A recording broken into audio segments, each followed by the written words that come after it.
Kalau boleh jujur, gue tuh sebenarnya udah bosan banget dengar istilah Indonesia Emas 2045. Visi besar Indonesia, Indonesia Emas. Untuk mewujudkan Indonesia Emas 2045. Karena Indonesia Emas 2045 itu bergantung sama usia produktif, salah satunya generasi muda sekarang. Tapi gimana kita bisa kejar itu semua, sedangkan anak muda sekarang itu kebanyakan diterpa masalah yang membuat mereka itu jadi depresi dan kehilangan semangat. Ya Allah, sakitkan hati aku. Udah jaga dia sama aku. Bukannya menciptakan sesuatu, tapi malah curhat masalah pribadi ke sosial media. Bukannya gue pesimis ya sama Indonesia Emas, tapi kalau kita bener mau ke sana, gue rasa harus ada yang diperbaiki dari generasi muda sekarang, yaitu mental. Menurut riset yang dilakukan Universitas Indonesia dan Universitas Pajajaran tahun 2021, sekitar 88% dari responden usia 16-24 tahun itu pernah mengalami yang namanya depresi. Dan sekitar 51,4% responden itu berusaha menyakiti diri mereka sendiri. Tapi sejujurnya, gue tuh skeptis sama respondennya. Apakah mereka itu beneran depresi atau depresi yang dibuat-buat? Karena kalau depresi yang self-diagnose atau dibuat-buat, gue rasa ini yang membuat generasi muda kita kehilangan intelektualitasnya. Karena mereka kebanyakan drama, padahal mereka itu nggak apa-apa sebenarnya. Tapi gimana pun, yang namanya solusi itu harus dicari tahu dulu masalahnya itu ada di mana. Nah makanya di video ini gue mau berargumen kenapa generasi muda kita itu banyak yang depresi. Tapi sebelum itu kita harus tahu dulu nih kalau penyakit depresi itu berbeda ya sama depresi yang self-diagnose atau depresi yang dibuat-buat karena tren sosial media. Karena kalau depresi yang benar-benar penyakit, itu kita nggak bisa asal justifikasi kalau mereka itu lemah, karena itu disebabkan banyak faktor. Tapi kalau orang yang depresinya itu latah atau karena butuh validasi dari orang lain, gue rasa itu yang harus kita rubah. Makanya kita harus tahu dulu akar masalahnya itu ada di mana.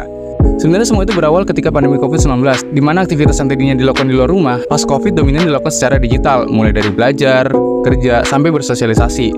Nah, di sini masalahnya. Sejak pandemi COVID-19, aktivitas sosial kita itu menggunakan digital, salah satunya menggunakan sosial media. Media sosial yang tadinya digunakan untuk menunjukkan eksistensi kita di dunia maya, sekarang makin kerasa nih perbedaan antara kita sama orang lain. Makanya timbullah istilah insecure. Bahkan gue sendiri baru dengar istilah insecure itu ketika awal pandemi COVID masuk ke negara kita. Itu pun gue baru dengarnya dari sosial media juga. Kalau kita terjemahin, kata insecure itu artinya adalah tidak aman. Tapi konotasi insecure di sini mengarah ke perasaan minder. Nah, lu lihat gak akar masalahnya di mana? Yap, sosial media.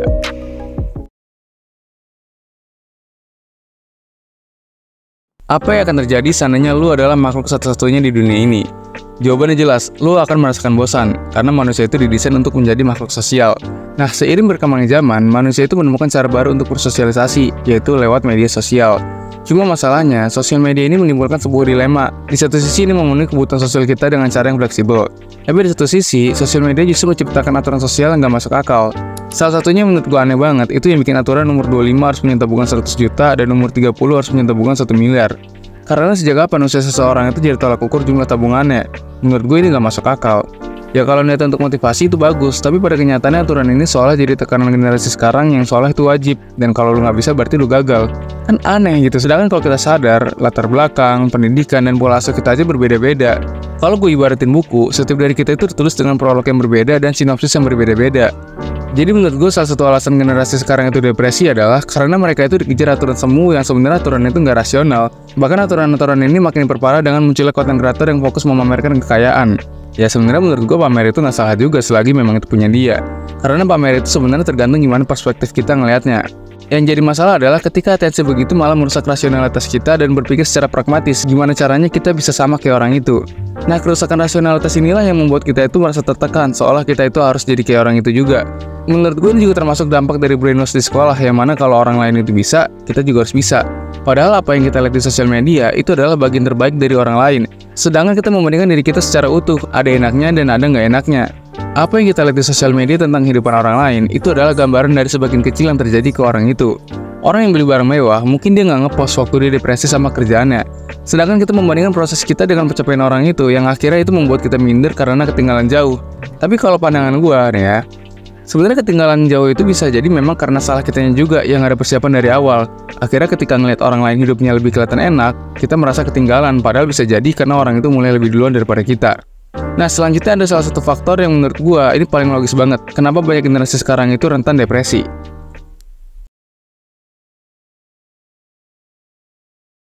Generasi muda sekarang itu hidup di era bonus demografi, di mana mayoritas masyarakat kita itu diisi usia produktif dari usia 15 sampai 64 tahun.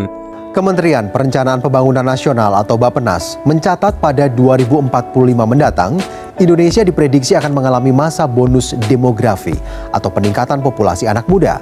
Nah, dampak dari bonus demografi ini adalah anak muda semakin susah mencari pekerjaan, sehingga banyak anak muda itu kesusahan untuk memenuhi kebutuhannya. Di satu sisi mereka ini dikejar waktu dengan bertambahnya usia. Di satu sisi lagi mereka susah naik ke atas karena mereka juga kejar-kejaran sama harga barang yang semakin naik. Karena sebagai manusia, kita tuh butuh 3 aspek, yaitu sandang, pangan, dan papan. Masalahnya, ketiga aspek ini semakin tahun itu semakin naik harganya. Mungkin oke lah sandang atau pakaian nggak begitu kerasa kenaikannya, atau masih ada banyak pakaian yang nggak begitu mahal harganya. Tapi bagian pangan, itu kenaikannya udah nggak masuk akal. Kalau kita lihat data dari BPS langsung, beras saja kenaikannya itu 13% dalam setahun ini. Dan untuk papan, bahkan Menteri Keuangan sendiri yang bilang kalau anak muda sekarang itu kemungkinan susah untuk beli rumah. Dan itu biasanya karena dengan price yang rumah tersebut dan the interest rate yang sekarang harus kita waspadai cenderung naik dengan inflasi tinggi, maka masyarakat akan makin sulit untuk bisa membeli atau can afford to buy a house. Sekarang lu bayangin aja, udah susah cari kerja, sedangkan harga bahan pokok itu makin lama makin mahal harganya. Makanya nggak heran kalau anak muda sekarang itu lebih rentan terkena masalah finansial. Akhirnya mereka bisa terjerumus ke alternatif yang pragmatis kayak judi online atau pinjol. Bukan itu membantu, justru malah nambah beban pikiran. Ditambah lagi lingkungan sekitarnya itu yang menuntut mereka untuk cepat-cepat mencapai sesuatu. Mereka dituntut cepat dapat kerja, dituntut cepat nikah. Sedangkan pada kenyataannya, mereka masih survive secara finansial bahkan untuk memenuhi ketiga aspek itu doang. Jadi menurut gua, faktor terbesar yang membuat anak muda jadi gampang depresi adalah masalah ekonomi. Menurut penelitian yang dilakukan Northwestern Mutual, menemukan kalau uang itu jadi sumber stres bagi 44% warga Amerika. Bahkan lebih dari seperempat orang yang disurvei itu bilang kalau kekhawatiran tentang uang itulah yang membuat mereka depresi setiap bulan. Jadi pada faktanya memang penyebab anak muda sekarang banyak yang depresi, ya masalahnya nggak jauh-jauh dari masalah finansial.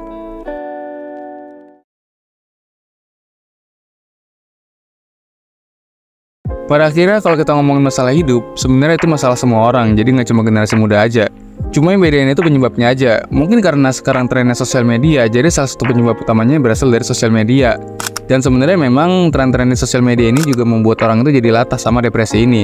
Ada masalah sedikit, ngakunya depresi, terus curhat ke sosial media. Padahal sebenarnya itu masalah kecil doang. Dan lagi-lagi memang kalau ngomongin sosial media, ketika kita membandingkan diri kita sama orang lain di sosial media, memang itu adalah akar dari beban pikiran. Di era sosial media ini, siapapun itu bisa terlihat jadi apapun. Jadi lu gak bisa sembarangan membandingin diri lu yang sekarang sama kehidupan orang lain di sosial media. Karena yang dipost sama orang itu ya memang yang enak-enaknya aja.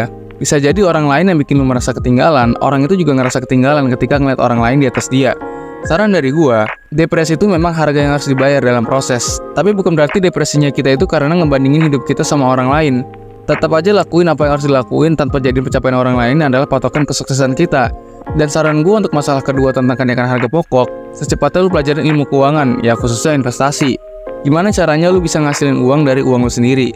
Karena kalau ngandelin aktif income aja, itu susah untuk menjaga 3 aspek tadi yang berkualitas. So, sekian dulu pembahasan kali ini, semoga bermanfaat, sampai jumpa di segmen selanjutnya.